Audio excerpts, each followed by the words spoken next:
What is going on here?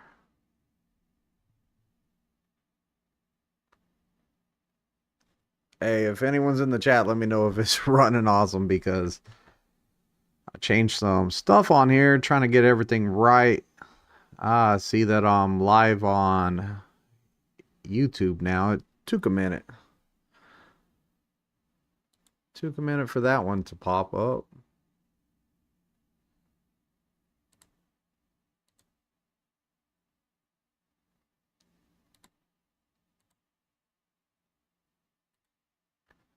There we go. We're good. Backwoods, what's up, brother? Hey, Backwoods, it was good talking to you the other day, man. I've been thinking about you. All right, so we're doing good. What's up, Tracy? Ryan, what's going on? Man, it's just working. I got me a really good student right now. He tests on Tuesday, so he did some overthinking for a little while on his backing, but we got it all down, and he is doing freaking amazing. So, you know, man, it can't be better than that. Monday I tested out, no, Tuesday I tested out a CDL holder. So he had a CDL. He came here. He was from a school. I got him up to speed where I wanted him because, it doesn't hurt to make you better. It doesn't hurt to give you more skills. So I got him all the way where I wanted him to be. He was good. His backing was good. Tested him out on Tuesday and he passed flying colors. So he's on to TNT. Let's go, no hippie. What's going on? That head is glistening. Man, it's the light up here. I changed my lights around. I've been moving my lights around, trying a bunch of different stuff, and yeah, it looks like it's shining. But hey, it is what it is. I could always put on a hat, man. Got my twisted hat, but then you can't see me at all. It's because I'm trying to move around my cameras and stuff. I've been working in here a lot, trying to get this room fixed up a lot better. It's a process, especially since my computer died 2 weeks ago and I had to restart everything and get everything fixed again. It's been quite a process, I must say.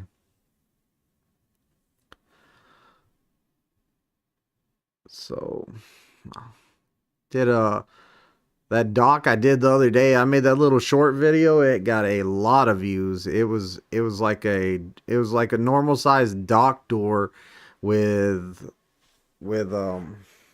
like it shared two trailers shared the same door. That was the first time I ever seen that. First time ever I've seen that. Timothy, what's going on, brother? How you doing? I have a great setup, and I hope it's a work in progress. The setup is a work in progress. Like, I've had this behind me for a while now, and I feel like it's time to change all of that. So I don't know. Pretty soon I might be rearranging the room, taking stuff down. You know, it's just something to do. Ryan says, I would love to go back over the road and I miss it. I'm currently driving local.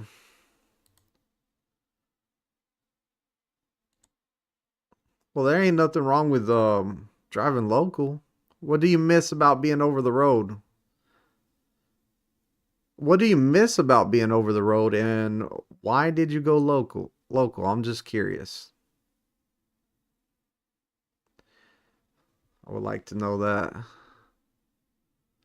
Honey baby, retracted message, it says. John says, what's the miles for TNT now on the reefer side? It is 30K, a minimum of 30K. And you can do more than that because with the cameras coming out, they did away with the critical events. So the critical events of they didn't do away with the critical events. So the critical events that were tied to the Qualcomm don't exist no more because the cameras came out. So now the cameras are what they're using now. And, it's, I got it. I'm looking it up right now. Looking it up so I don't give you the wrong information. I keep everything on my phone, so I'll give you the information real fast. So to upgrade from TNT now, you have to have your driver score. It has to be in the green zone and it has to be at least 800. You have to sign up for the Driver I app, so you have to be signed into that. 5K miles are added for the following events: handling or handheld device, so you'll get 5,000 extra miles for a handheld device. Red light violations, overspeeds, U-turns.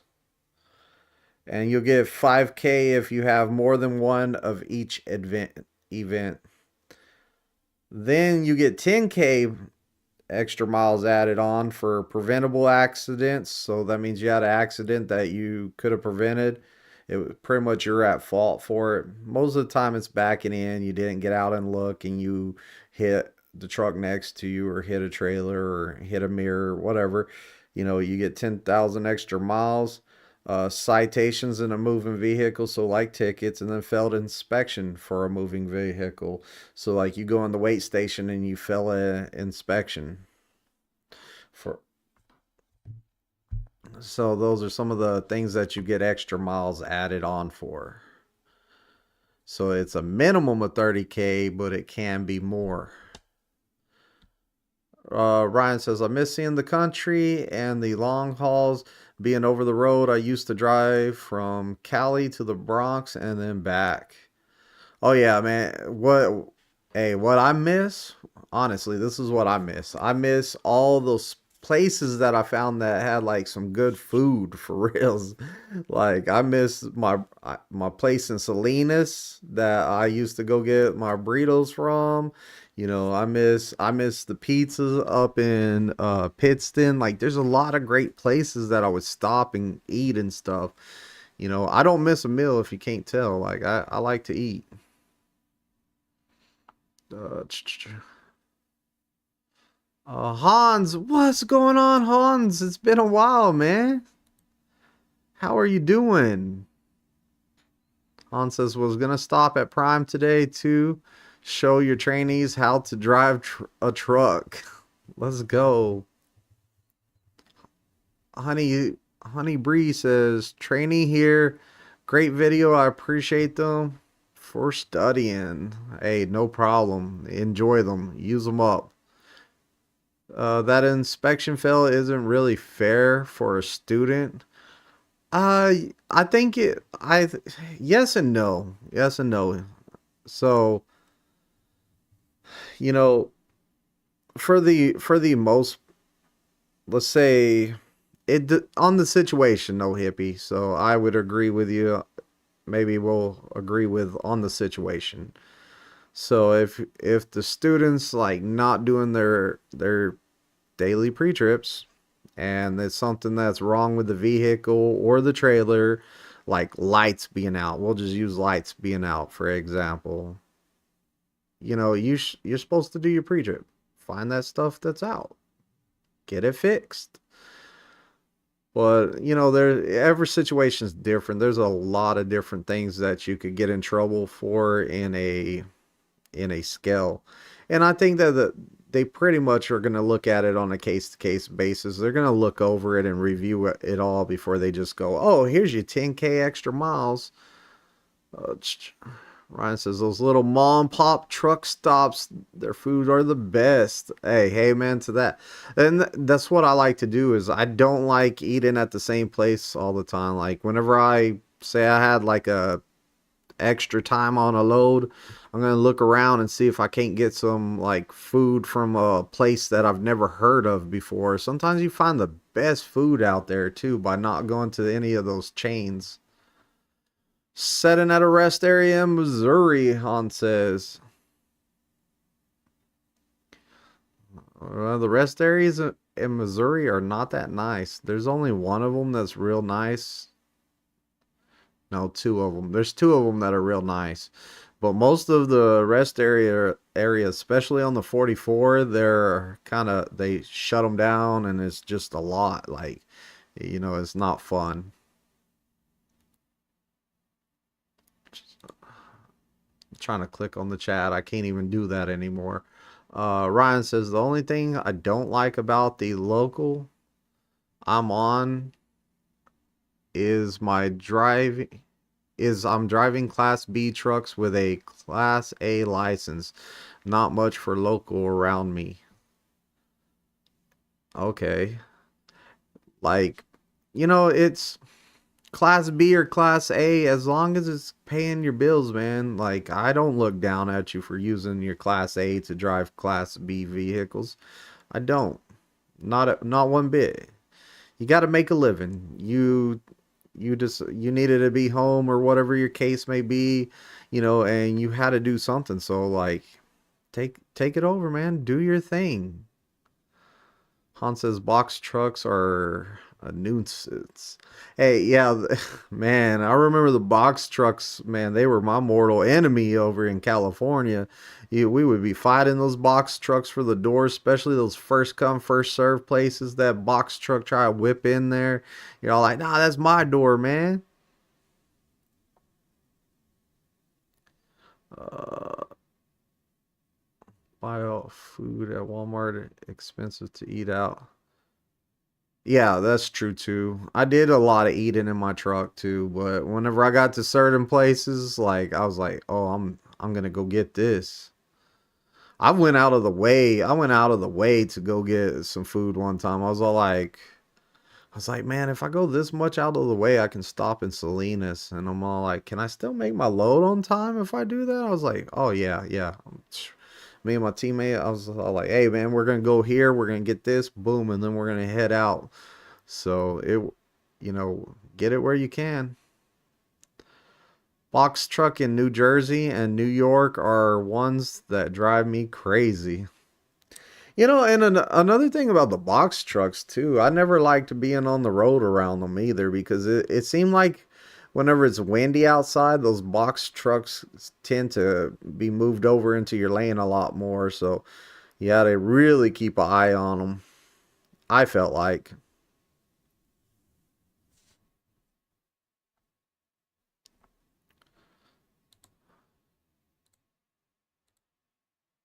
Okay, good. Good. That's all working. Checking everything.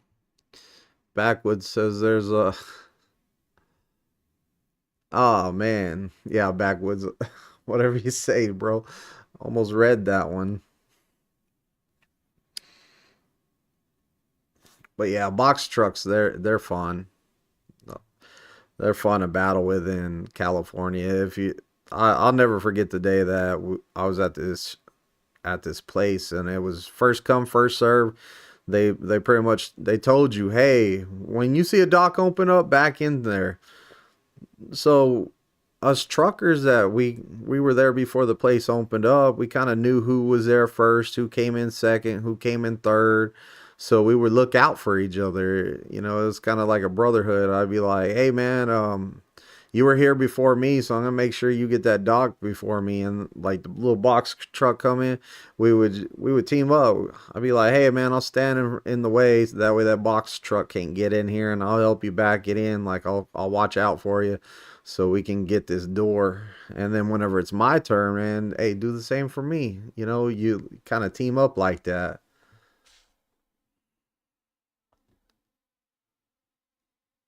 Box trucks in Boston Market are a pain in the butt. Yeah, I've been getting a lot of people that were driving box trucks coming to Prime here lately. I've had a couple this year already. Like the year before that, it was like I was getting a whole bunch of hot shots. So a lot of people that were driving hot shots, they were all like, "Oh, I'm getting my CDL. I'm gonna drive bigger trucks." And this year it seems to be like the box truck people coming in. Oh yeah, no hippie. I hate that place too, man. Ryan says, I'm in the northern Arizona. If you want to find a local work, you have to drive to Phoenix every day. That's a long drive for me.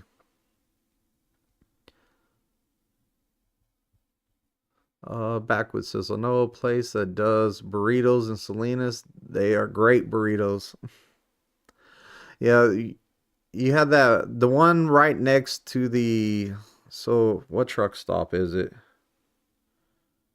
I think it was like for some reason, I want to say that it was like a 7-Eleven or something weird like that. It was some weird truck stop name. It wasn't one of the name. You got that one, and then I think you got a Pilot you can park at in Salinas are the two main truck stops.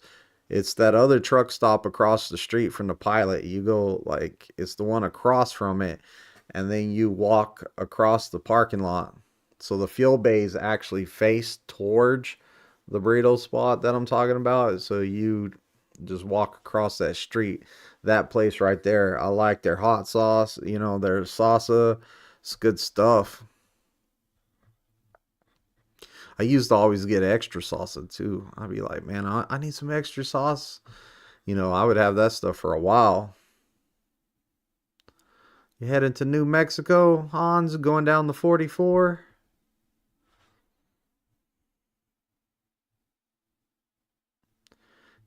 That pilot's out of control. Oh, yeah. I got a story about that pilot, actually. So I was at that pilot one time, and I was backed in. I was chilling in my seat, right? I'm just chilling there, and all of a sudden, this girl, she starts beating on my door. Bap, bap, bap, bap, bap. And, like, I cracked my window like this much, and she was like, I think she was Russian or something like that because she sounded like she was I don't know what she was, but it sounded like she was Russian. And she was all like, "Hey, unhook your trailer and block this spot, block this spot." And I was like, "No, no, no, no, no." I was like, "That's too much work for me." So, like, I see what's going on though. I guess her guy was wanting her to block that spot, so I guess he could go turn around so he could get a better position to back into it. Well, another truck came up, and the other truck, they started backing in, and it was kind of funny because she was all trying to block the spot, and they're getting closer and closer and closer, and they stop, and then they exchange words. He's all like, there ain't no saving spots, it's a truck stop, first come first serve. And she was all like, it's our spot, I'm standing here so my boyfriend can back into here, or her husband, whatever. And he's all like, nah, there ain't no saving spots here, like this is my spot. And she still wanted to argue. She still was standing there, so he just kept on backing up. And then like she put her hands up like she was gonna stop the trailer somehow, like she was gonna push it where it wouldn't go in the spot. And the guy was letting it still roll, and she was like getting pushed back. And then she came off the side of it, and she's all yelling. And then she looks at me, and she's all like, "I told you to put your truck right here." I was like, oh, just go away. Like I was thinking that. Then the guy backed all the way in, and he was all like, "Can you believe that?" She was trying to save spot, and her guy pulled up, and he was all mad. He was just mean mugging the guy next to me. And she got in, and they left, and I was like, man. But yeah, it was that pilot. Uh, Ryan says, I would usually stop at Love's if I could. That's what a lot of people are telling me that they like to stop at the Loves. I've never been a I've never been a fan of stopping at the Loves. Well, for one, like I mean, it's a lot better than a lot of truck stops. But one thing about the Loves that I didn't like is most of the time the parking was filled in the Loves. So like I would have an easier time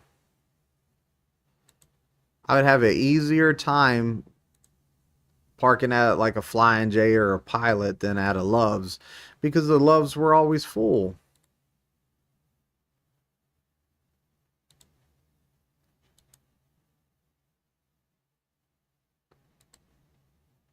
Always, always full.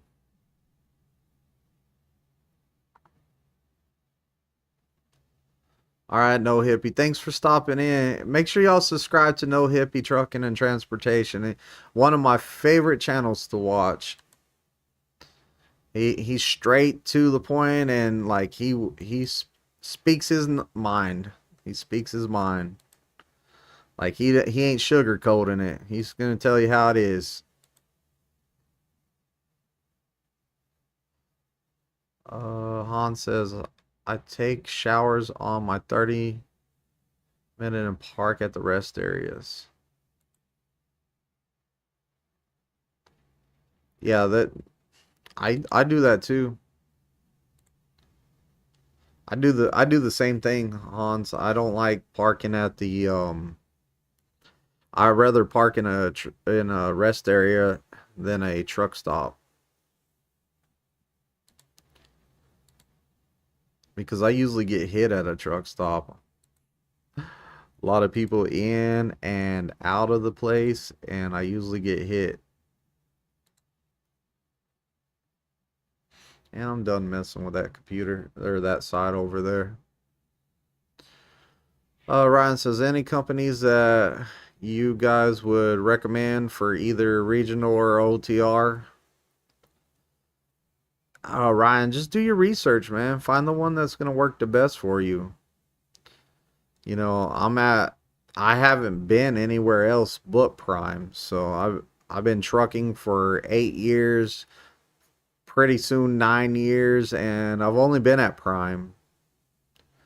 Not that I don't look around and I don't do my own research, but what works for me might not work for you. So, like I look up a lot of trucking places and I kind of keep my eyes out because you never know.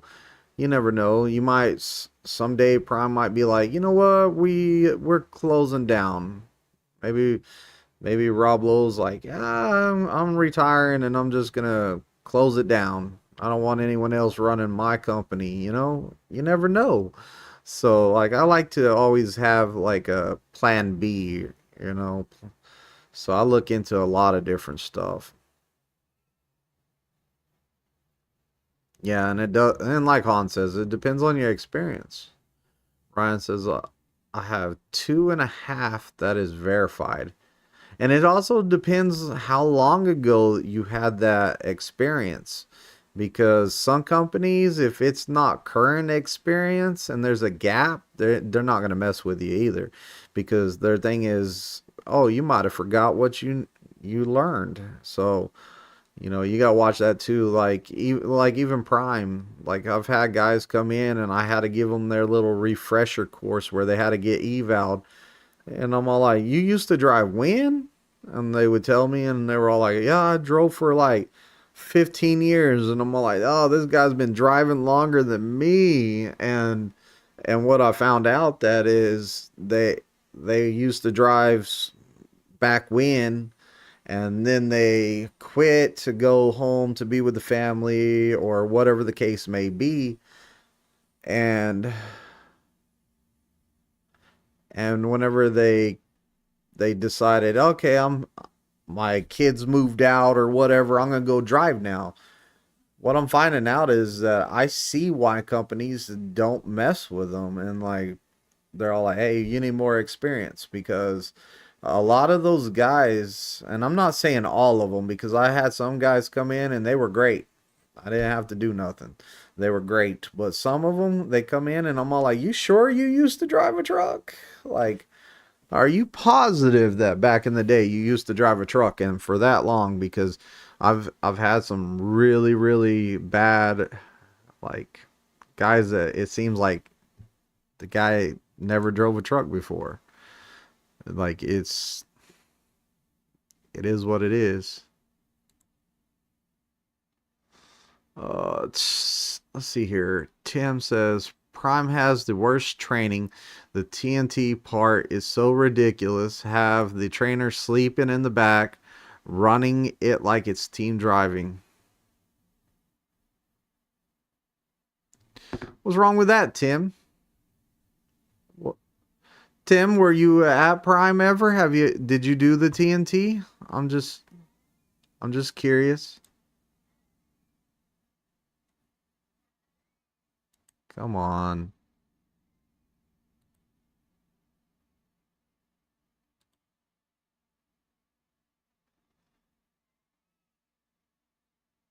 It says your chat is disconnected.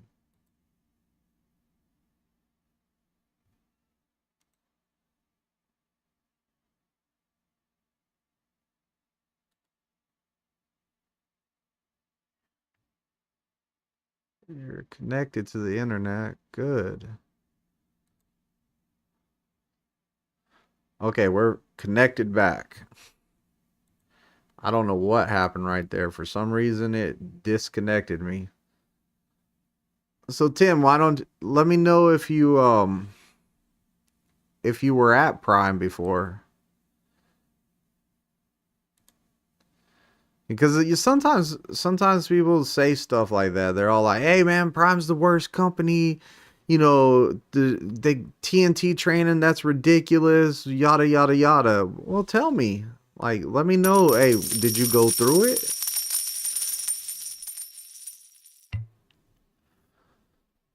I don't see a problem with the TNT training. Most people are like, "Hey, it's way more experience. It prepared me better to be by myself, stuff like that." And your problem is the trainer sleeping in the back, running it like it's team driving. I don't see a problem for that. Ryan says either flatbed, but I prefer that what I was driving before for 6 months ago. You were trained at CR England. I went to Prime as well. TNT stands. TNT is teams driving, isn't it? Yeah, it's trainer and trainee, and it's driving as a team truck. Tim says the trainer should be up front, the and the truck parked, both sleeping, like most companies do. That's my opinion, and no, I didn't go to Prime because of that. Okay, Tim, then like you can't talk about it. Look, if you didn't come here and you didn't go through it, then don't talk about it, man. Like straight up. I went through TNT, and me and my trainer, we ran like a team. I wouldn't have it any other ways because I learned a lot. And the thing is, it's like I was doing my shift and I was doing what I needed to do, and I had that person that I could wake up and be like, "Hey, man, I need your help. I need your help. Like, help me out." And if I didn't need his help, guess what? I didn't wake him up. I took care of business. So for you to come here and be like, "Oh man, prime this, prime that," dude, that doesn't make sense because you didn't go through it, dude. I mean, the PSD part, you have a trainer. So listen, during the PSD part is what you're asking for. During the PSD part, your trainer's awake in the passenger seat. You're running freight. He's watching what you're doing. He's getting comfortable about around how you're driving. When the truck is stopped, you're both asleep. Students in the top bunk.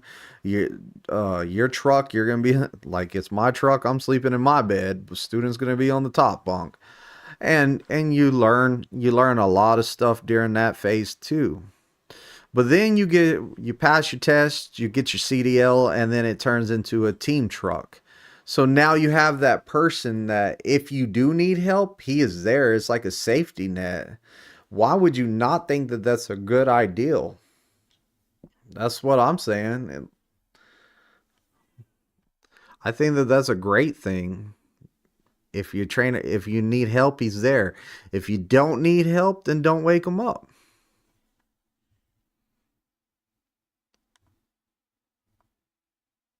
Uh, Hans, Tim, how long have you been driving trucks? How long have you been driving trucks? Where are you, like, what company did you choose then? Hans says most company trainers set up front till they know the trainee is ready to do it alone. And that's what we're doing here. That is exactly what we're doing here. We are working with our students, making sure that they're driving safe. We're not going to just be like, look, you got to understand here, like, we're playing with my life. Okay, so I'm not going to just meet some guy and be like, oh, you got your CDL? Okay, well, jump in this driver's seat. I'm going straight to bed. Wake me up when we get there. Not happening. I don't trust people like that. No, no, never.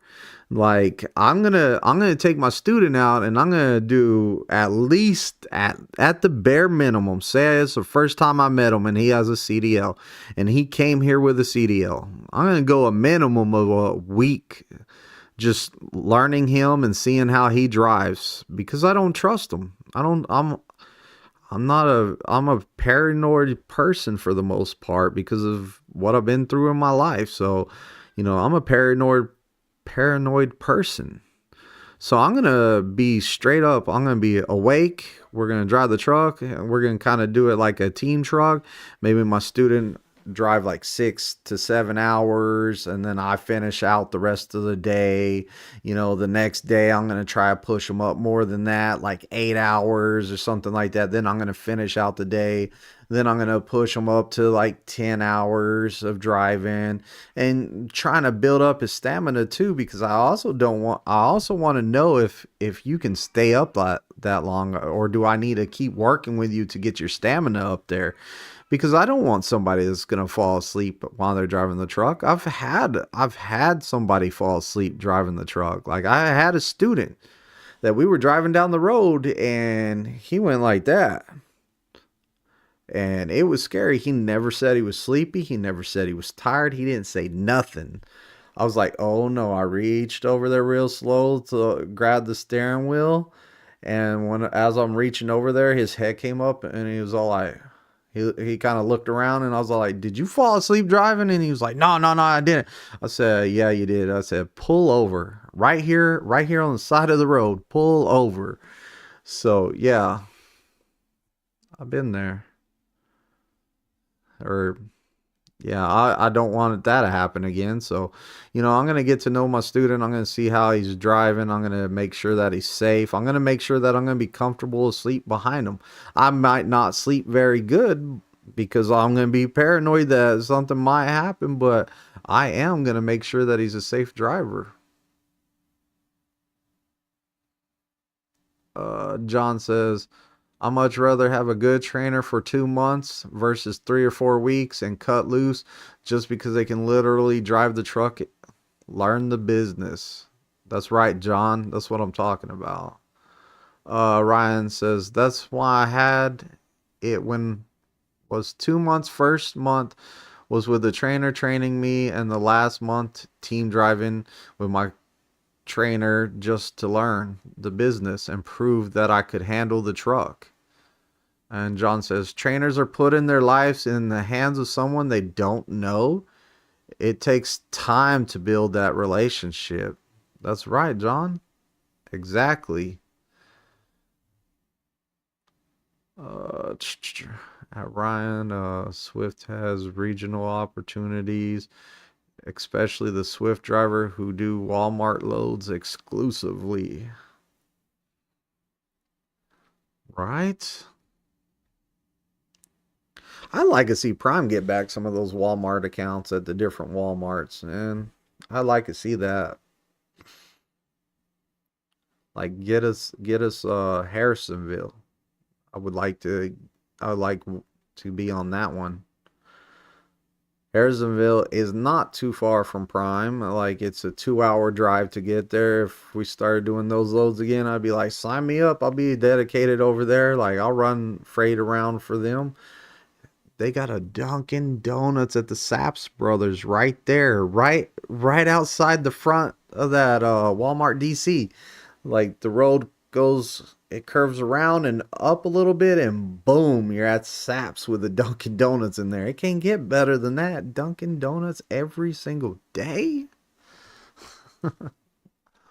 uh, does Prime have dedicated accounts? Yeah, Prime has dedicated accounts. I don't know how hard they are to get onto, but there's dedicated accounts. The best person to ask about that kind of stuff is your fleet manager. Get with your fleet manager and say, "Hey, I'm interested in being on a dedicated account." And if it's a dedicated in the area you're from or whatever, like tell them, "Hey, I would like to be on in this area." Sometimes I've had a friend that he wasn't from around Illinois. He didn't live there. He lived down here in Missouri, but he got on a dedicated account up there from like Illinois to Wisconsin or something like that. I can't remember where. It's something like that. Ohio, something like that. And he was all like, "Man, I love this dedicated account." And I'm all like, "Bro, don't you live down here?" He was like, "Yeah, man, but I can get home from up here." I was like, "How?" He's all like, "Whenever I want home time, I just get a load straight down, do my home time, and then get a load straight back up to put me back in the dedicated." And they were cool with it. They were all like, "Man, we love this." But he was the kind of guy that stayed out for like 4 months. And then he decided that he was gonna go home. So like he was a worker. He didn't go home much. Prime seems to have good trainers. I can't drive for them due to too slow trucks. Hans, congratulations on your 1 million mile plaque. Oh man, thank you, thank you. That was a good time. That was a real good. That was a cool experience. That was a really cool experience. They gave me a glass. It's rounded. It's real nice. I should put it down here on my desk because it's like a nice trophy kind of piece of glass. But yeah, it's real cool. Real cool. I like it.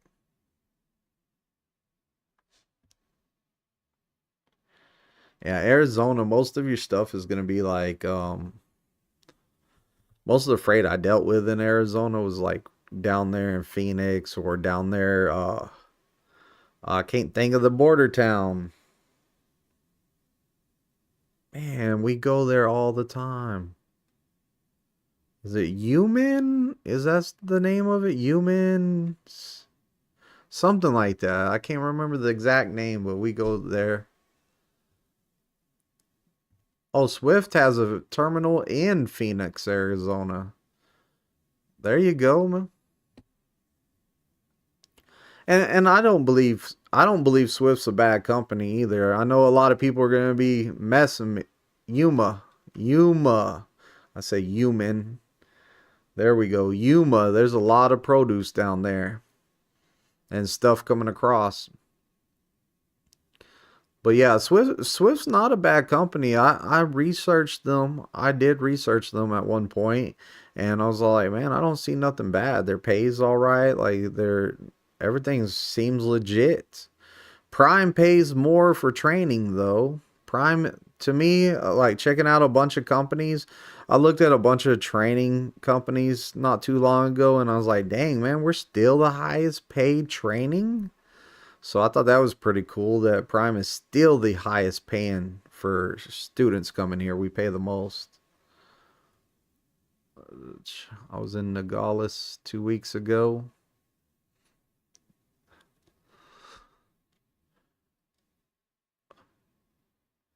I oh man, speaking of Yuma, we used to go to the shipper down there. It was like a white building. It was a white building, and when you look straight out of your truck window, if you're against the dock and you look straight out your truck windows, like that is Mexico right there. And there was this lady, she used to come over to that shipper. Every time I was at that shipper, she would come over, she would come across the border and she would bring her little food truck.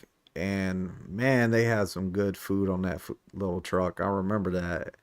She was I talked to her. She was all like, "Yeah, I come over here every day, every day." Taylor Farms, that's right. Taylor Farms. Man, Backwood knows. Backwood knows. Uh, I dropped a lot of stuff and was the oh, so you were there. You can go, Ryan, you can go back, man. As long as you left on good terms.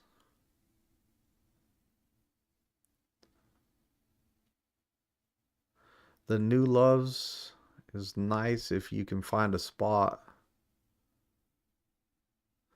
How is paid parking still becoming a big issue? I stopped at a TA the other day. Like TA bought this truck stop. It's exit 101 on the 40 in Arkansas. Exit 101. I can't remember the name of the truck stop, but it was like a little bitty truck stop, and they had the Chester's Chicken in there. And I always stopped there because I was all like, lunch Chester's Chicken, But TA bought it. TA bought it and they paved the parking lot. It's not gravel no more, and they like painted the building white and blue, and they redid the inside, and they got rid of Chester's Chicken, and they put that pizza place in there, that Savaro or whatever. They put that pizza place in there, and I was like, I saw all of the paid parking in the front, and I was like, dang, man, this was one of my hiding spots. Like I always had it saved. Certain truck stops I have saved on my trucker path. I put a little star on it that's like a kind of your hiding truck stop to park at if you're in that area. And now it's a TA, so I'm like, dang, I just lost one of my places. Can't stand paid parking, man. I remember whenever paid parking started, or I don't know, it probably started before I started trucking, but I remember whenever it became really popular, they started putting those ELD in all the trucks. I remember when they did like a blitz week just cuz of it. And you would roll into the wait station and they'd be like, "Oh, you're prime." Yep. "Oh, I know you got electronic logs, but let me see it real fast." So you would just lift it up and they're like, "You're good, go." You know. So whenever that happened, it was like, "Dang, man, it's all paid parking out here." It's a whole bunch of like spots were changed into paid parking. Used to like you would see paid parking at the TA like five or six spots at every TA. Then it went to like the whole front row at all the TAs. Um, as long as I've been driving down there in California, Fontana, like down there by LA and stuff, it's always been paid parking in those. The whole freaking lot is, you know. I just I just never. Oops, kicked my light up there. But I just never liked the idea of charging us to park. I thought that was kind of a crook move on the truck stops. Like we're the ones spending money in there. Like I know other people stop at truck stops, like people on vacation or whatever. People need gas and stuff like that. But man, I think that is pretty bad on their part to be like, oh, we're gonna charge you to park here. Like that's kind of, to me, that's really jacked up. Like we're out there working and away from our family, and we're spending a lot of money in the truck stop because a lot of people, like, you need drinks, you need food, you need to do laundry, you need a shower, you're buying fuel, a lot of stuff like that, and then you want to charge us for parking? It's kind of messed up if you ask me. Like it's kind of messed up. I didn't understand that.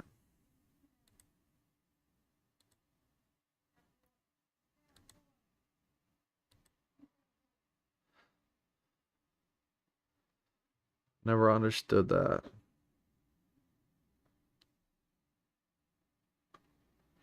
King, what's going on? Hey, King, what's up? King says, "Do you know what's going on with the terminal in Atlanta?" I keep on asking about it, King. I keep on asking about it, and they keep on saying, "Well, you know how it is. We we get a what's it called?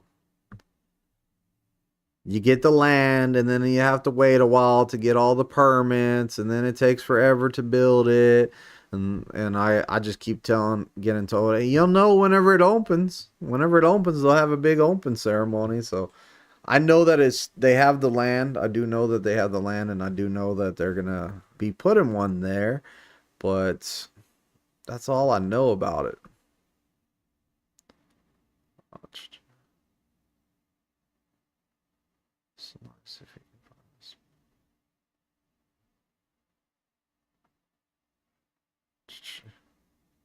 I wish I knew more about it.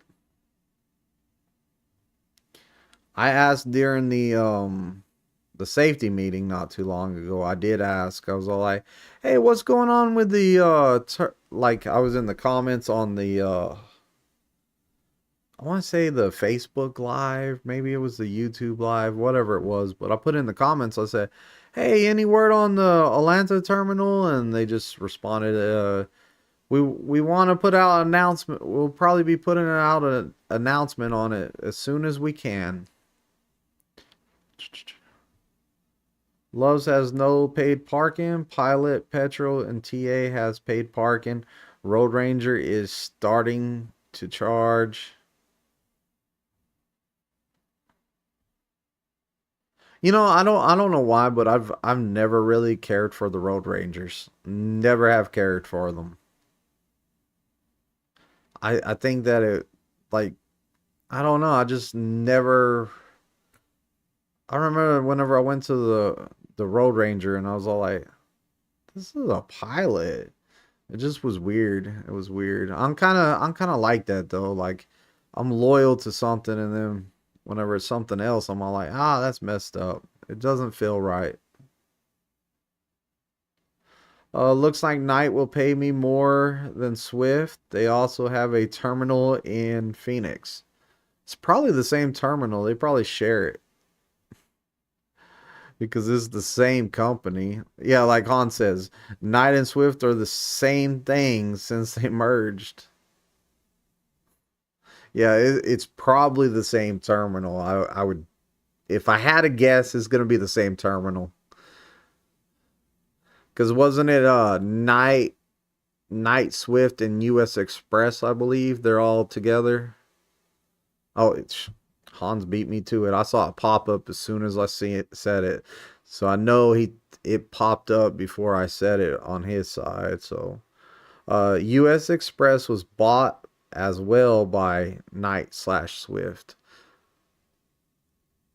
So like I looked at the deal and I had a friend that was at US Express whenever that happened and he was pretty much like, "Hey, they have ownership of the company, but they didn't change nothing. Like they left it called US Express and like their pay didn't change. Nothing really changed."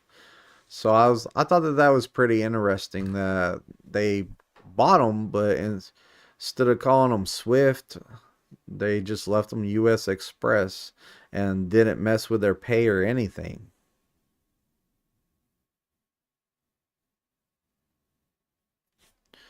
That's a fun fact. I don't know. I thought I was talking to him about it and he was telling me all of it. And I was all like, man, that is crazy.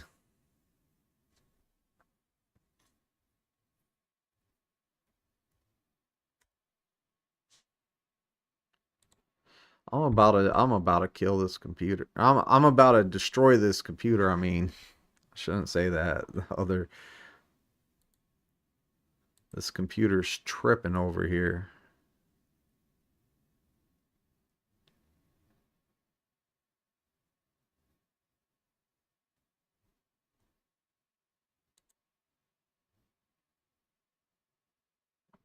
This computer is tripping.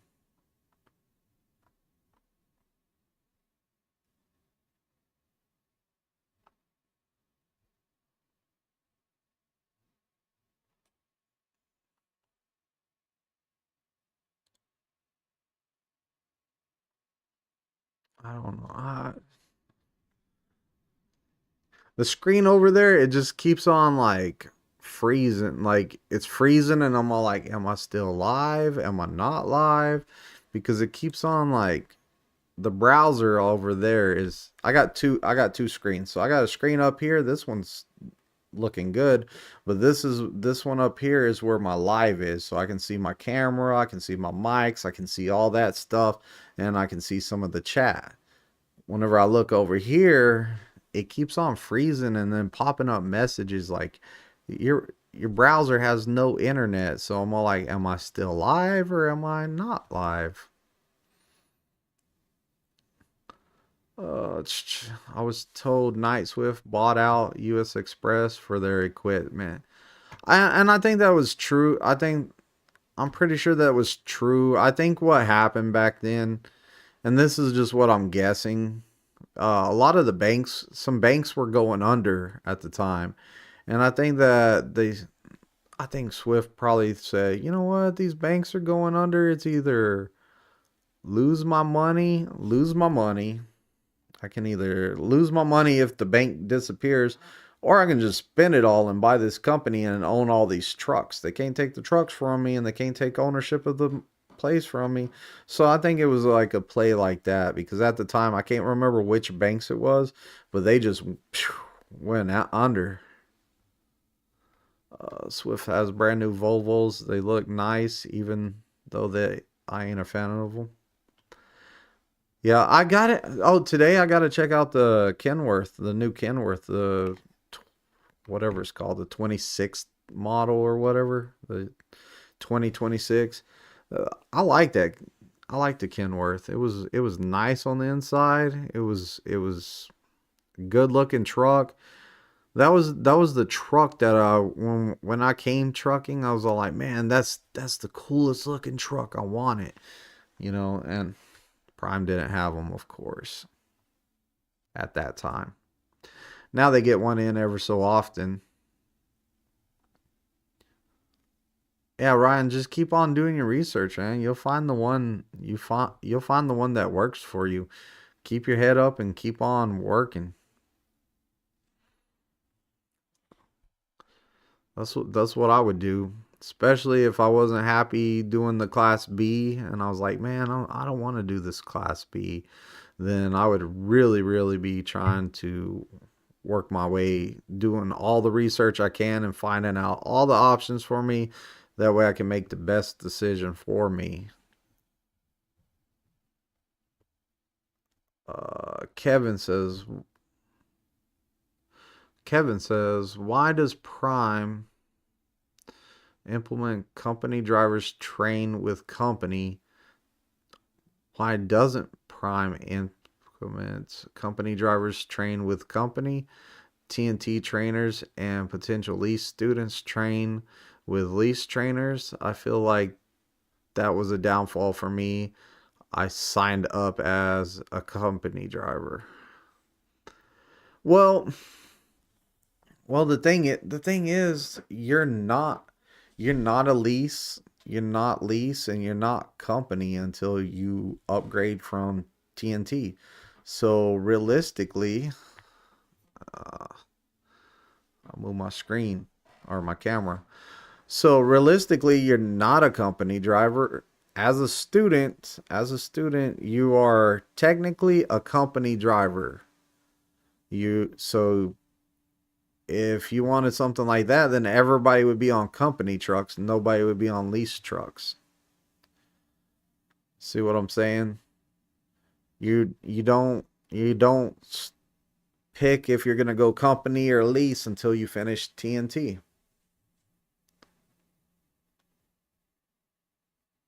So Han says if you got 2 years of experience, you might check out driving for Walmart. They have good pay.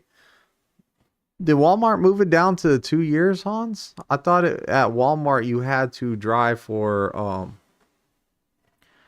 thought it was 3 years of experience to drive for Walmart right now. I heard Walmart does slip seats. Who cares? Like, who cares if they do slip seats, man? Like, the thing is, like, even if so, like with Walmart, because I've looked a lot into Walmart. Trust me, because that's like someday I'll probably be there, but um so Walmart takes care of their equipment, and I'm pretty sure that they clean those trucks pretty well. And even if it's slip seat, you're gonna be in that truck for 5 days. You're gonna be in that truck for 5 days. So you're gonna put your stuff in there. You're not gonna bring too much stuff. You're only gonna be in there 5 days. So you'll bring enough clothes for the week, some blankets, a pillow, some sheets, stuff like that, and Walmart runs you hard from what I hear. Like a 10-hour break is a 10-hour break. They don't play around at Walmart. Like they are running you because they're trying to get they're getting you as much money as they can too. So think about it. If somebody's gonna work you hard like that, you're gonna make more money. So I haven't been at Walmart, but from the research I did, slip seats would not bother me at all there.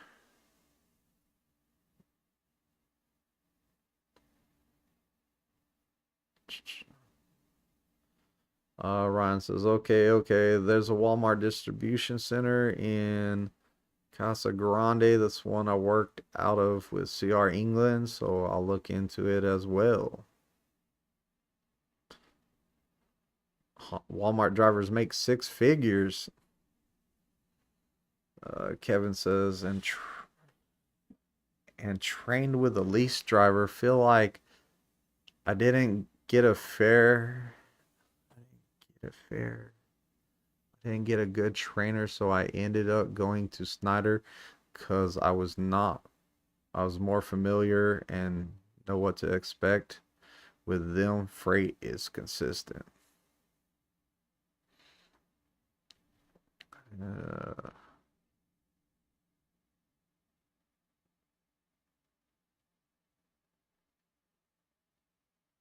so, Kevin, what does it? So you went company, you didn't go lease, but you were with a lease trainer. It's the same job. It's the same job. The lease and the company drivers, lease and company drivers, same job. We deliver freight.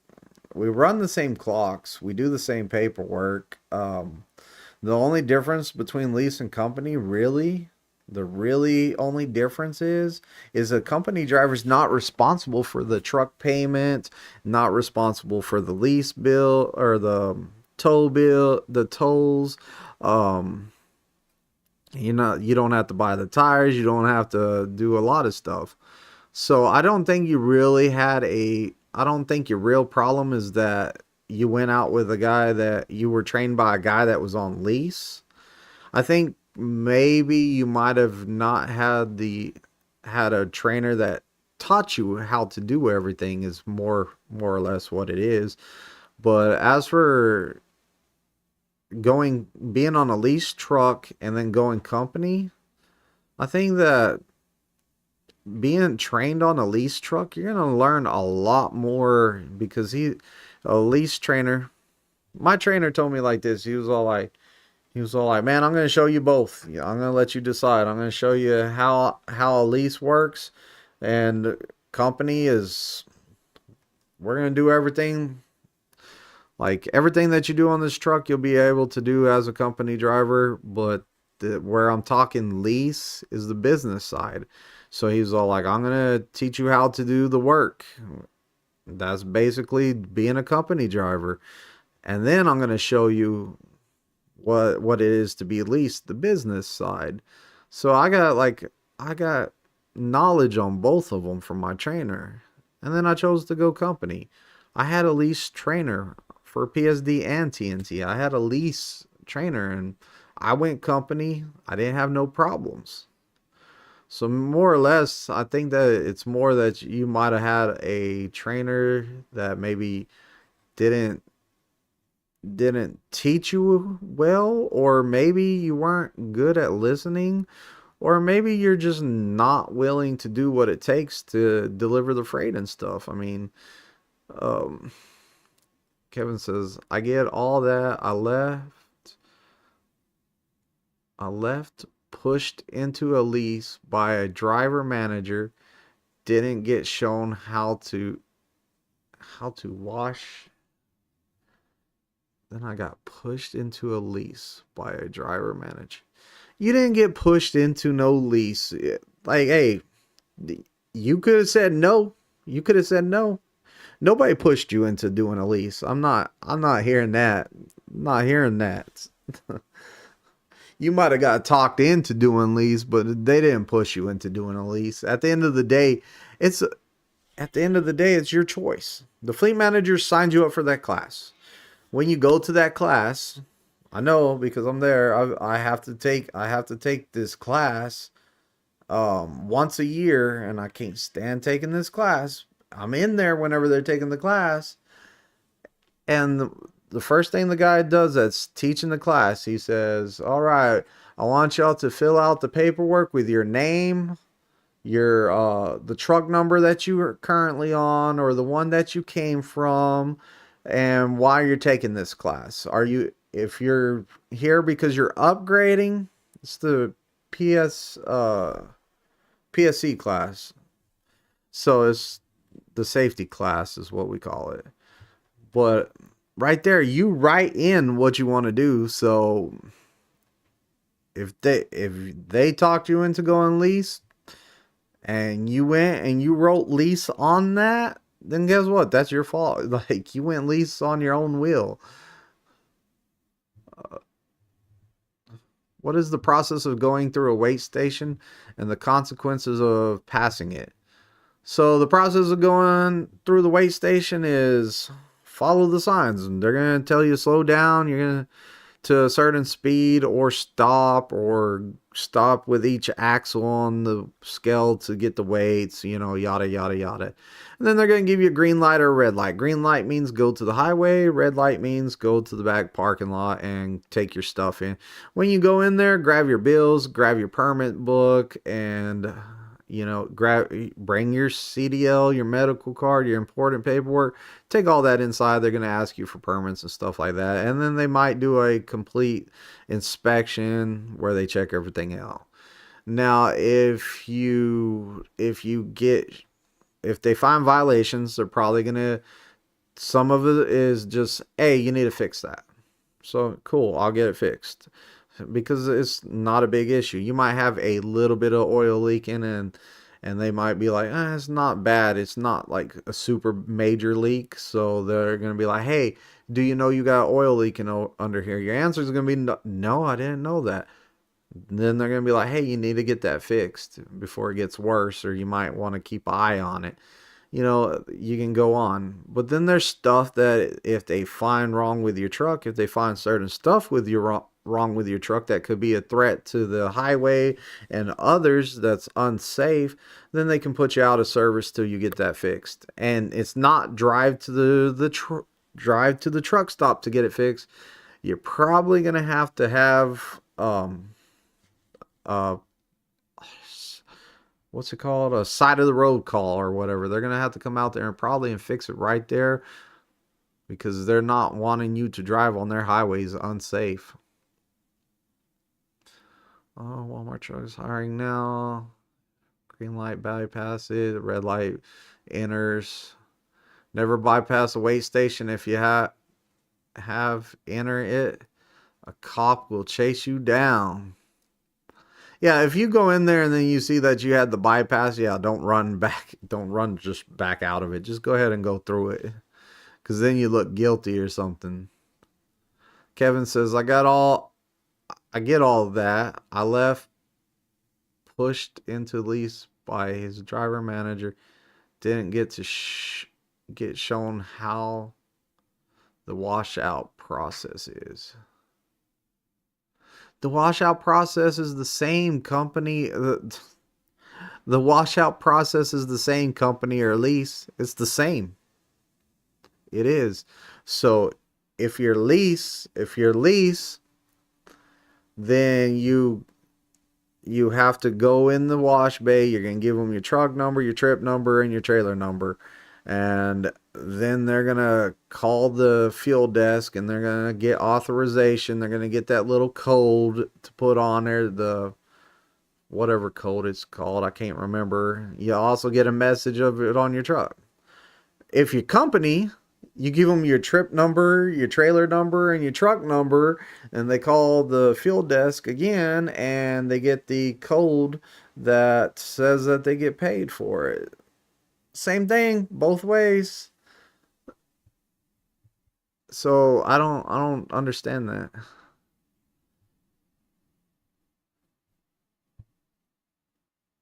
It still doesn't just because you didn't know how to do the washout process means that you quit and you went somewhere else. Like it's not adding up. It's not adding up. So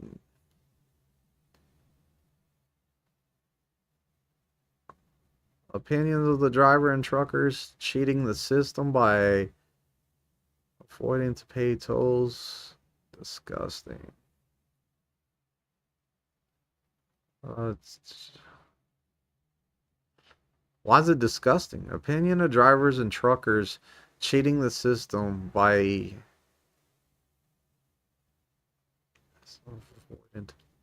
look. If I didn't want if I want to save money and I don't want to pay for the tolls like toll booths, then guess what? I'm gonna go a different way so I don't have to lose money on it.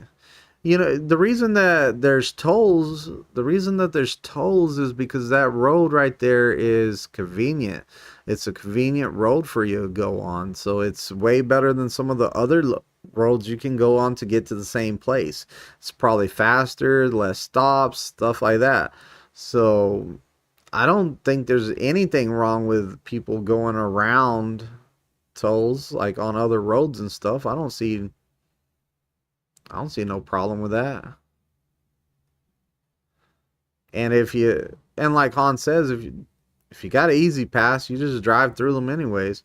And if you it's like I've noticed in Oklahoma, they don't even have the toll booths anymore where you can just pay it. It's just like keep going. We're gonna send you a bill. So like it's all online paying.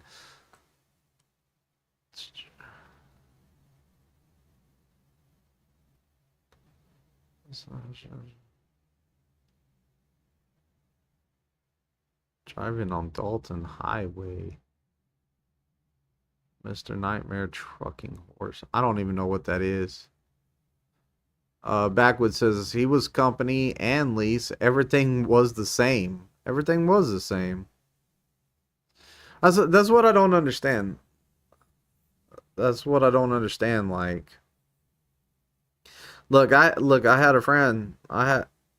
He's still my friend. I still talk to him. I still see him once a year. Once a year he comes all the way to Missouri cuz he likes to go to Branson and we hang out every year. Every year. But this guy, he he wanted to only drive during the day. He wanted to sleep at night. If it delivered real early in the morning, he wasn't doing the load. If it was, anyways, lots of reasons not to do the loads. Like, you know, and he didn't make much money here at Prime. He didn't make much money, so he ends up being like, you know what? I'll put in my 2 weeks notice. I'm gonna go do my old job again. I'm gone. I'm gone. And I was like, bro, man, like, what do you mean you're not making no money? I'm all like, hey, do me this favor. I said, don't leave broke. And he was all like, what do you mean?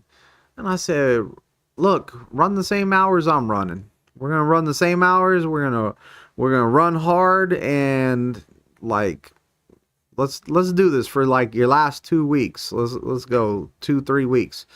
So me and him, we talked on the phone. Like I had him driving at night, early morning, midnight till 8 a.m.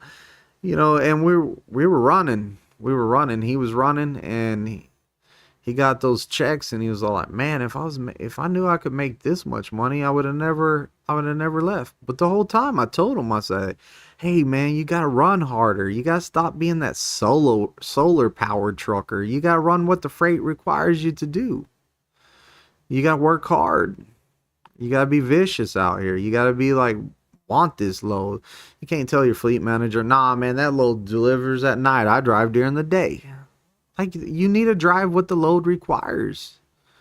At the bottom line here is if you're available to work any hour of the day, if you're able to go anywhere in the United States and you're not refusing to go to like certain cities, I don't go over a mountain. I don't go to the Northeast. Whatever the case may be. If you're not like that and you're wanting to work and you're running hard, you're going to make great money. If you're not and you have your restrictions like I don't do this, I don't do that, I don't do this, then guess what's going to happen? You're going to end up not making great money. You're going to make some money, but it's not going to be great because you have too much reasons or too many restrictions on you. I can't do that load. I can't do this load. I can't do that load. You're missing out on freights. I was available for every load. Like, that's like right now. So right now I'm doing the PSD training and it's a little different because on certain days I test. So like next week on Tuesday, I can't do a load that day. But the rest of the week I'm like, I'm open. And in fact, on Tuesday, I might still do a load on Tuesday. It's just that I tell them, I'm all like, hey, look, I got a test on this day. So they're going to try not to give me a load on Tuesday. But they know if they have a load that's like delivered, that has like a open appointment, we'll say, that I can take off after my guy's test. I don't care about how late I am out there after 9. I'm not solar power. I'll stay out real late. I'll get there at 2 in the morning, whatever. As long as they don't got a gate or they're open 24/7, I will do that load. And that's what matters. That's my availability. So a lot of times I get a lot more loads than most people.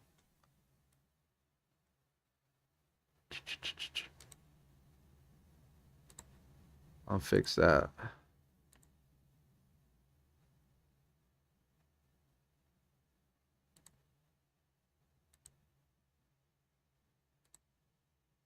Bam. There we go. We got a moderator. I had a lot of moderators, and Backwoods, you're the moderator now. But, it's just about being available. I hear a lot of people say that, oh, I can't make no money at Prime. I'm all like, well, like, let me see what you're doing. I've had my students call me and they're all like, I can't make no money at Prime. I'm all like, well, let's see. Let me go through your week. Tell me, when's the last time you went home? How long did you go home? Before that, what was the last time you went home? How long did you go home? Why are you in the negative? When's the like, how was your week? Let's see your hours. Like, let's talk about this. And I find out that most people are just not good at managing their hours, or they're like have these restrictions on themselves. Like, I won't do this, I won't do that. Or they're just flat out refusing loads. I have had one of my students call me and he was all like, I can't make no money. And I'm all like, well, what's going on? When's the last time that you were on home time? Well, I was negative when I went on home time, and that got me more negative, and I've been negative for this many weeks or whatever. I'm all like, man, that's a long time being negative. And to me, it's just like, I'm all like, and then what happened this week? Well, I had a load, but I looked at it and it didn't pay enough. I was like, what do you mean? He was all like, I was like, where were you at? And he told me, and I was like, whoa, that's a bad area to even get a load out of there. So, anyways, talking to him, I found out that he was rejecting loads that was going to get him to a better area. So he rejected one load, then they tried to give him another one, and he was like, it doesn't pay good, I'm not taking it. He rejected it. Then they let him set for 24 hours. Next day they gave him the same load from the day before. He rejected it again. He set another 24 hours. Then he got another load that was all right. It paid like I think he said like $1.70 a mile, and he took that load, but it put him in a bad area. And I was all like, man, you could have took that dollar a mile load and made some money, like got at least your money that you spent in fuel back, got in a good area, got you some good freight to the next good area, and all this time, like, you sat there and didn't move that truck. There's a certain amount on a lease truck. This is how I feel about lease, and this is what some of my friends told me. Each day you're running your truck, there is a certain amount of money that you want to make, and that's going to cover some of your truck payment, and then whatever's left over will pay you a certain amount. So there's a minimum amount that you would like to make every day on a lease truck. So if you're sitting there for 24 hours, you didn't make that. Hmm.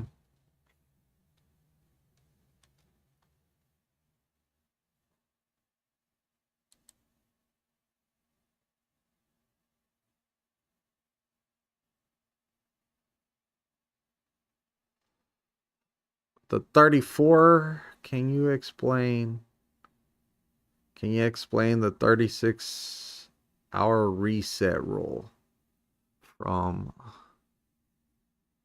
Sunday John? The 34 hours, I think you're talking about a 34-hour reset. So it just means like you're out of time. Like I like running 8 hours a day because you get in 8 days from then you get that time back. So you never have to take a reset. When you have to take a 34 hours reset, that means you're sitting there not working for 34 hours, getting rest. So you get your 70 hours back to your clock. Clocks are real confusing till you get out here and you actually have some hands-on experience with them. They are confusing.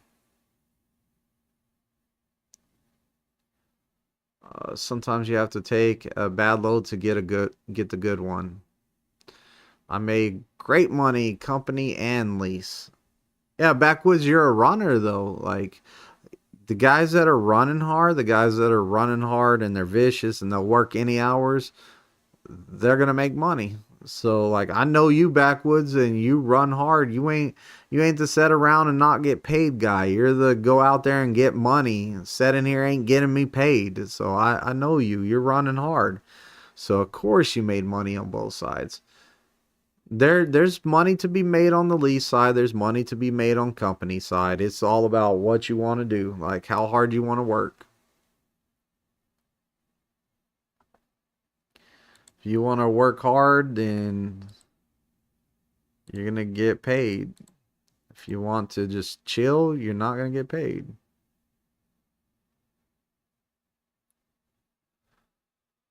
Uh,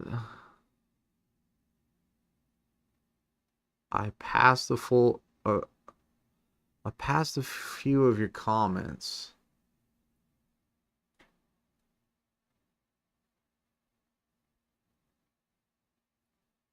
Mr. Nightmare. I see. I don't know. I didn't know what you were talking about. That's why I skipped.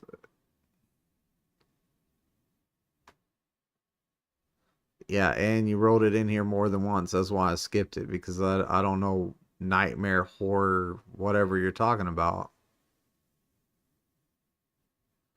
I will have to look it up though.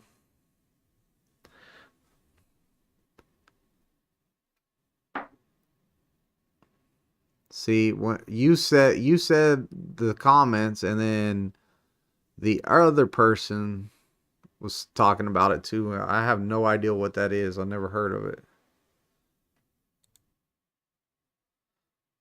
I'll tell you what I'll do. I'll put it on my list of things that I need to check. Mr. Nightmare.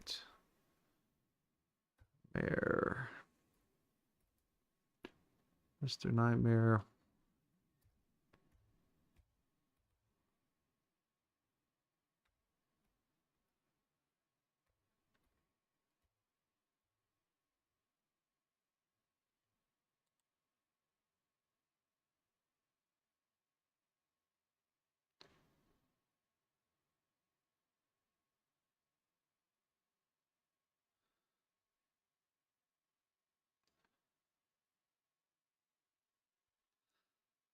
So what did you say?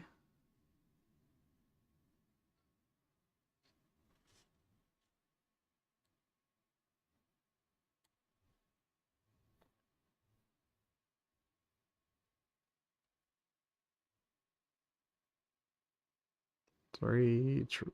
Anyways, I'll have to look at it. But as for like reactions, yes, and yes, do react to the, yeah, I'm not like reactions. I don't want to react to it.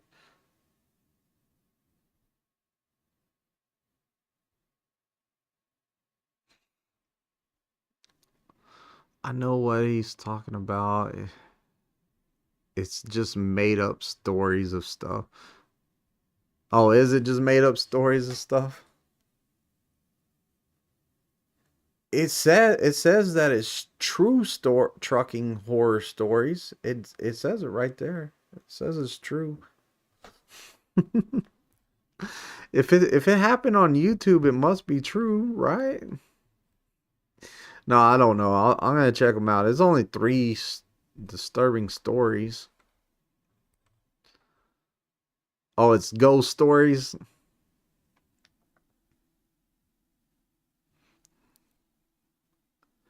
If I were to become a truck driver, I would have to stay away from certain loads like alcohol, beverages, and pork.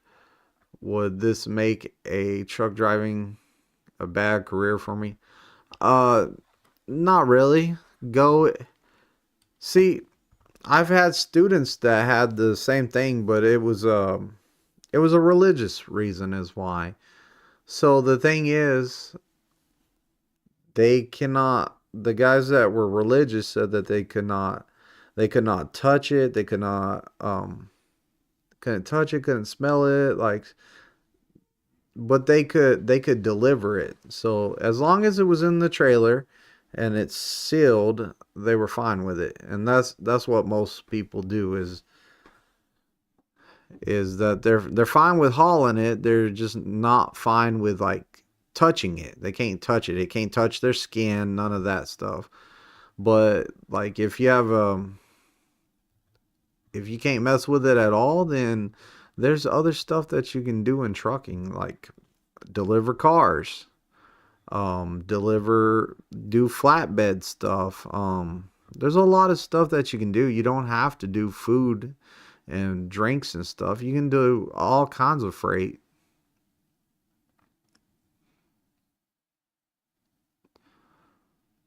Tim says, Twisted, so you recommend running 8 hours daily so you don't have to do a 34, or does that change at times? I try always to run on eights. Try always. I never like doing 34s. So whenever I started trucking, I try to run my clock out, get as far as I could down the road, and try to get that load there as fast as I could. And whenever I ran out of time, setting somewhere for 34 hours, that about killed me. Like, I do not like staying in one spot for that long. Not only that, is it made the check feel like we were on a roller coaster. So you would have a decent check and then boom, 34-hour week happened, low check. Decent check, low check. Decent check, low check. Whenever I did 8 hour shifts, so I would like to leave at midnight and run till about 8 in the morning, 8, 9 in the morning. And then I'm out of hours, so I can't move the truck again till midnight. So I knew what time I had to get up. It was midnight, or maybe the load was a little bit later in the day, so I could leave out at like 1 or 2 in the morning or something like that. But I feel like my money was more consistent and it was decent. Like, it was a lot better. And they say the average driver that does 8 hour, that works on recaps, does one more load per week than a guy that takes 34-hour resets. And then I think it was an average of three more loads a month. I think it was the statistics. And I feel like it's true. Like, I feel like you're making more money.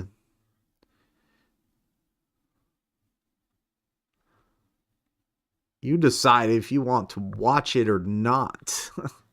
I said I was gonna watch it. I said I was gonna watch it.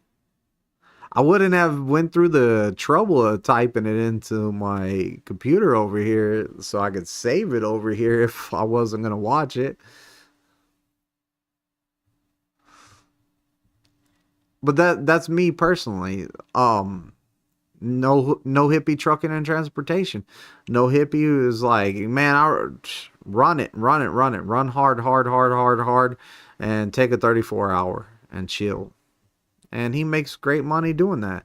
It works for him. So everybody has their own way to doing it. Like either you run eights or you run 34s. The best thing is if you're able to manage your clocks the best for you, you're gonna make the most money.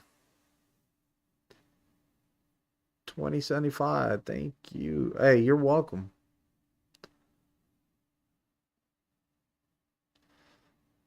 Kel says, how many alerts you got to get fired at Prime? Uh, I don't know. I don't know.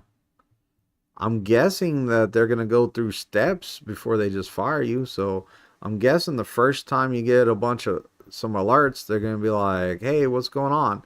You can give them your thoughts on it. Then they're gonna be like, "All right."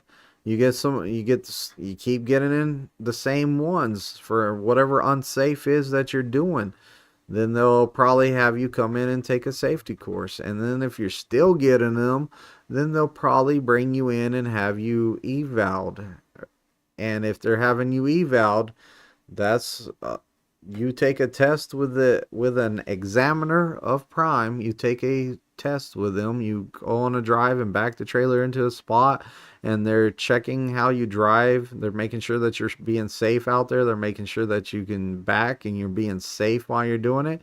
And then they'll either tell you, hey, "All right, man, you're done. You keep your job, whatever," or they're gonna be like, I gotta recommend that you're not safe." And then if you're not safe, you're not fit to do the job, then you get sent home. Or get fired, like you said.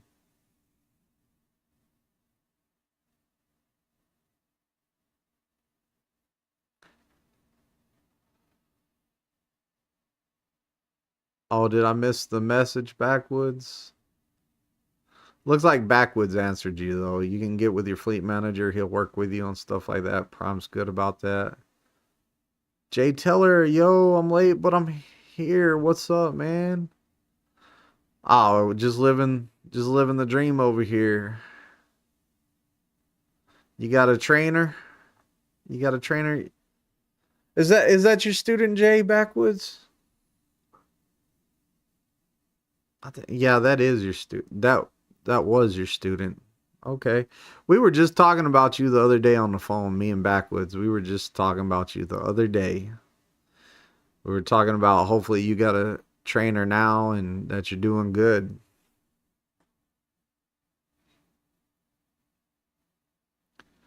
Still waiting. Looks like next week. Okay, thank you. I passed a yellow light and it was turned red whenever I passed the line and got an alert and was freaking out. Oh, oh yeah, that's not even bad. That's not even bad. Just fill out a comment on there, a rebuttal or whatever it's called. Say, hey, like my fault, or just leave it like it is. So it's not that big of a deal. It's not the end of your career, okay? It's not the end. I get a lot of violations on that camera. That camera gives me seatbelt, seatbelt, seatbelt, seatbelt, like 5 in a row, and then it's finally just like forget it. We're not gonna give you no more for your seatbelt because we done gave you 4 or 5 in a row. We already told you 4 or 5 times in a row. And then whenever I finally get stopped and I check my camera footage, it all says removed by safety, removed by safety, removed by safety, removed by safety, removed by safety, and I was like, yeah. And then I'm kind of smart with it too. I'll hear it say no seatbelt. I'll grab my beard and go like that, so you make sure that they know I wear the seatbelt. So I'm pretty sure when they watch the camera, they're all like, "Oh, he's so wearing a seatbelt." He's like, "Look at it." One time they did get smart with me, and they said, "Remove what's blocking the camera." So I messaged them back, and I was all like, "Are you saying that I need to cut my beard? That's against my religious beliefs." And they're all like, "No, no, no, we're not saying that. We're not saying that." I was like, "Okay, just making sure." Oz, what's up, Oz? Oz, me and Red were talking about you just the other day. Just the other day, like I think it was Monday. We were talking about you Monday. We were talking on the phone. He was wondering how you were doing, and he was all like, "Is he still at Prime?" And I was like, "Yeah, last I talked to him he was."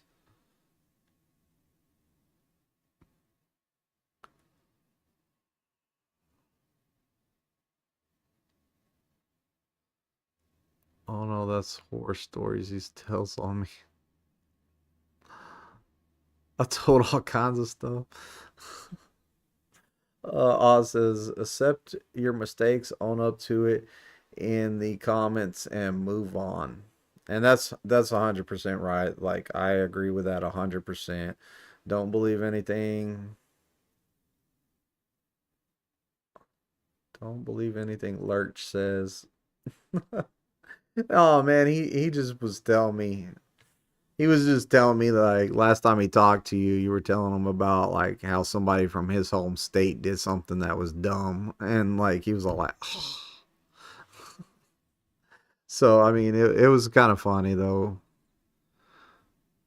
I think I think like yours Reds and um Too Tall. Yeah, I think a lot of you guys are still around. That was a pretty good class because a lot of the people from your class, I'm pretty sure, are still around and still at Prime doing it. I mean, both of y'all were great students, like really, really good students. I used to, so Oz was, when was that? That was like, when did you come in? Oz, like 2021? Was it 2021? 2019? Smoking the dish soap, according to local PD. Oh, anyways, whenever it was 21, 22, 19, whenever it was that Oz came in and Red, they were back whenever we were doing all six maneuvers on the pad. So you had six backing maneuvers, and I used to let them December of 2020. So I used to let Oz and and Red race, and they were kind of competitive. So what I mean by race is I'd be like, "Hey, whoever, like, we're seeing who can get the least amount of points and the lowest time, and we're gonna see who's the best out of y'all two." So they were always like, well, what I felt like it did is it kind of got you off of overthinking. It got my students off of like overthinking. They were more like, "Man, I got to beat the time," and less about like, "Do I need to turn the wheel? Do I need to turn the wheel? Do I need to turn the wheel?" So to me, it worked out a lot better. I feel a hell of a lot better, really. I think that it worked out great. Oh man, tell me, is it 8:30? I thought it's only. I thought it's. Dang, I only thought I was live for 30 minutes. I've been live for a long time. I got to load tomorrow and I'm about to get ready for bed. So, hey, we had a good live tonight. Thank you all for coming out. It was fun, and you know, next Thursday we will be back. So, thank you all for showing up tonight, and save your questions for next Thursday.